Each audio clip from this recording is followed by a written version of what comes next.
Hi, Lady Stephanie. I have a question for you today. My question is, how can one recognize the nature of stress? That's a very good question. And as a registered social service worker, one thing that I can say is we can't really recognize the nature of stress, but we can see how it affects us mentally and physically. Mentally, with our thoughts, physically, with the withdrawal. Sometimes we feel very, worn out, tired. We're not interested in doing a lot of things. And it's not because we're trying to be a pain in the butt.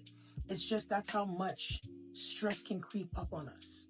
So once again, no one can actually recognize the nature of stress. However, I want to encourage you that on Saturday, August the 2nd, I will be facilitating a workshop entitled Thriving Under Pressure, where I teach essential skills on how to still, build resilience while under a lot of pressure. This will take place via Zoom from 11 a.m. to 2 p.m. And this is going to be hosted by the Fence Cares not-for-profit organization, $25. And I want you to be there so I can teach you different types of tools on how to build resilience. Thank you.